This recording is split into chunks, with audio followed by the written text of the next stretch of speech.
Let's talk about how to raise your prices and keep your clients, because it's highly likely that you're leaving money on the table.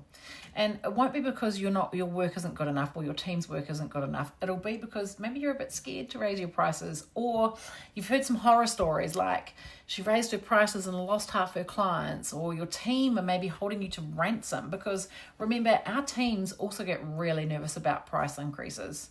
And then you end up stuck, and if you're not careful, left behind making the same money you made 3 years ago, which, while inflation and rising costs, they're starting to eat away at what was once your profit. So today I want to share a little bit around salon pricing psychology, and I'm going to show you the exact framework that lets you raise prices without scaring your clients away. And spoiler alert, it's got nothing to do with how good your balayages are. By the end of this video, you'll know exactly how much to raise your prices, when to raise them, and how to communicate it clearly so that your clients feel like they're getting more value, not less. Welcome to the Colour Confident Salon Life. This is your weekly dose of profitable colour systems and the habits that make your colour business thrive. I'm Janine Simons, the founder of Salon, and after 30 years as a salon owner and global colour educator, I'm here to make the business of colour way more simple. I want to see profitable, simple, and a whole lot less stress for you in your salon when it comes to colour. So if you're tired of wasted colour, unpredictable stock bills, and inconsistent mixing, or maybe you're just feeling like you're always reacting instead of leading your team, then you are absolutely in the right place. This channel is going to give you the practical habits, some tools and systems that'll create confident colorists in your salon team, seamless ordering, and a salon color bar that runs smoothly without burning you out.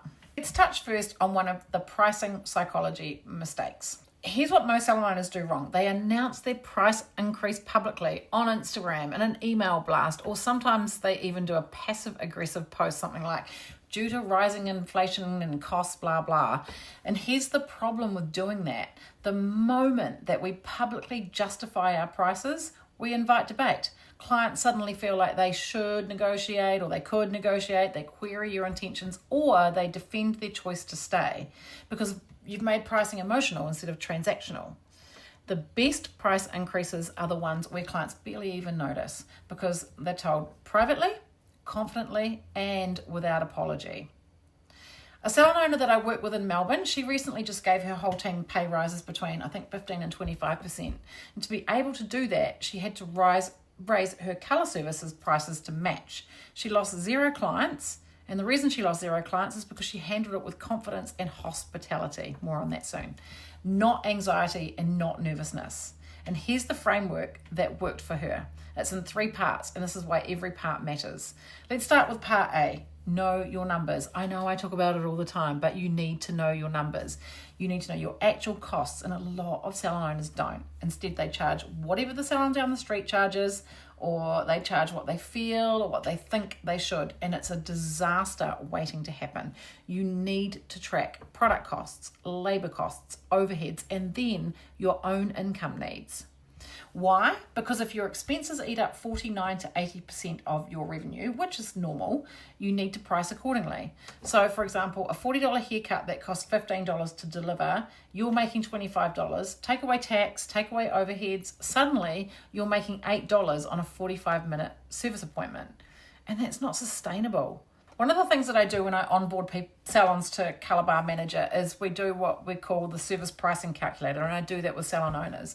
And in my experience, it's always haircuts, toners, treatments, sometimes blow wave services where they're losing money. And these are the very ones that we often package up and discount and promote at a special price, making them even more of a loss leader than we realize. But here's what you can do. Run a weekly true cost check on your top 5 services to make sure they're not leaking profit. So it might be your haircuts, your toners, your treatments, your blow waves, your retouches, your balayages, whatever it is for you, whatever your top 5 are. So take 5 minutes and look at each one of those services and think, how much product did it actually use? How many minutes did it actually take? And what slice of overheads does it need to cover? And also, what do you need to earn per hour to run a healthy business? Because once you see the real numbers, then you'll know instantly which services need a price reset. Do the top 5. Take 5 minutes and look at each one. How much product did it actually use? How many minutes or how long? What's the timing? What did it actually take? What slice of overhead does it need to cover? And what do you need to earn per hour in your salon to run a healthy business? Because once you see the real numbers, you'll know instantly. You'll know which services need a price reset or price increase, which ones need a timing reset, and which ones might need a new product boundary. And this one habit can turn your colour department away from busy and not profitable and transform it. Okay, part B, understanding your demand. And this is a biggie because so often we see busy as successful, but that's not always the case. You want to take a look at your demand, like how booked out are you? How far in advance are you booked out? And do you ever say no or have to turn people away? Because if you're more than 70 to 80% booked for 4+ weeks in advance, then it is absolutely time to put your prices up.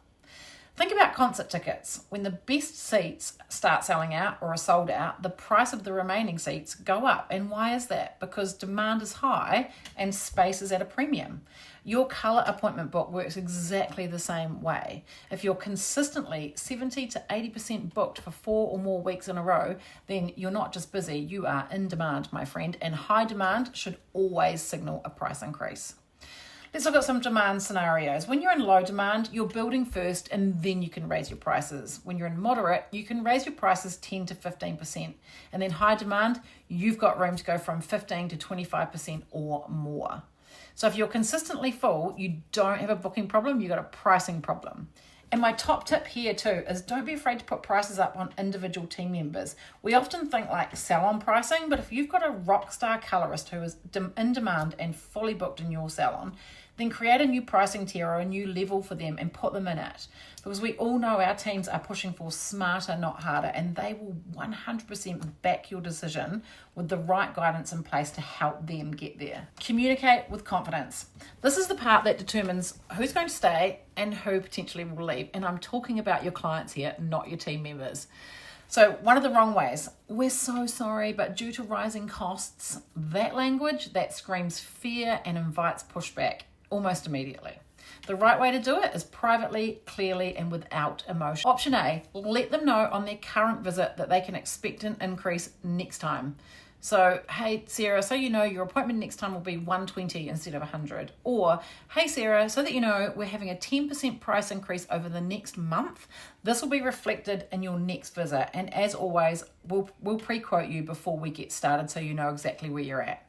Option B is to simply pre-quote before you start, but be upfront about that new cost. And if there is any fuss, allow your team to honour the previous price, letting your client know that it will be at the new price next time.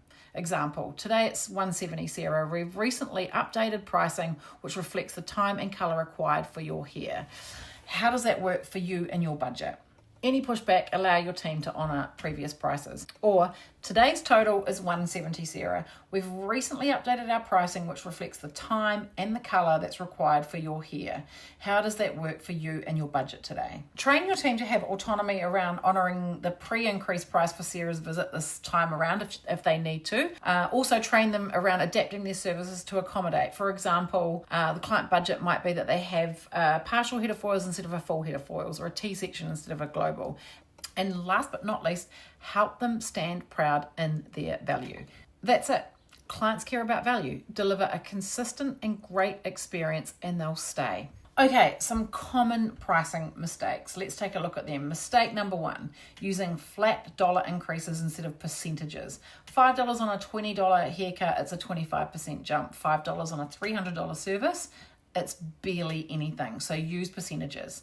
Mistake number 2, raising prices too often or too timidly. A 3% increase, it's barely going to cover inflation.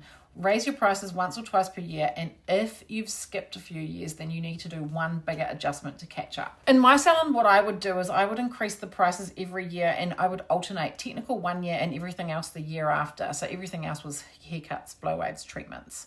That formula worked for me, and it wasn't too much of a jump scare for our clients in the chair because not everything went up at once.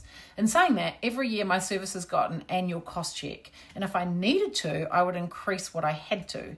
Sometimes everything needed a lift. Other times I could just do technical. Because remember, our pricing is not all equal. Some services involve product and others don't. Some require assistance, which increases the labour costs where others don't. So we need to factor these things in when we're doing our annual cost checks. Mistake number 3, not backing your prices with hospitality. So numbers, yes, they matter, but the experience matters even more. Clients don't leave for reasonable increases. They'll leave when they don't feel cared for or they don't see the value. So train your team to deliver that value. Let's look at the when, or what I like to call the implementation timeline. So here's how to actually put your prices in place. Week 1 to 2, audit your numbers. Week 2 to 3, calculate the increase. Week 3 to 4, brief your team and brainstorm the challenges. Provide the solutions and give them some scripting. And then week 4, execute. After execution, make sure that you monitor it and stay firm. If a client questions you, keep it calm and short. You're not negotiating, you're informing, and make sure that you educate your team on how to do this. And there's a few ways that you can handle that pushback. Response 1, the short answer. It aligns with the time, expertise, and product that your service requires. Response 2, the alternative. If the investment isn't right for you, I can absolutely recommend another colorist in our team who sits at a different price point. Would you like me to take a look at that for you? Response 3, the truth. That's totally fine. We understand the cost of life. We'd love to keep looking after you. Please reach out when you're ready because you're welcome back here anytime. Not everyone will stay, and you know what? That's okay. They make room for the clients who value you and who are prepared to pay your new prices. And here's my bonus tip to help you make price rises smoother in your salon. 3 simple tactics. 1, loyalty programs. 2, referral incentives. And 3, alternative options, tiered pricing in your salon. These 3 things will soften the transition without discounting your baseline prices.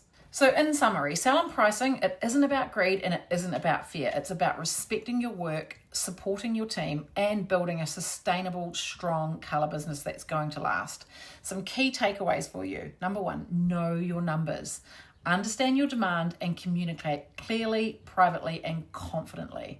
Back it up with excellence, and by excellence I mean hospitality, communication, beautiful hairwork, and dedicated service. Trust the process. The right clients, they are going to stay. If this has helped you at all, then like this video and tell me in the comments what's been holding you back from raising your salon prices. Grab your free pricing worksheet in the description, plug in your numbers, and it'll tell you exactly what to charge. And then hit subscribe, and I'll see you in the next one.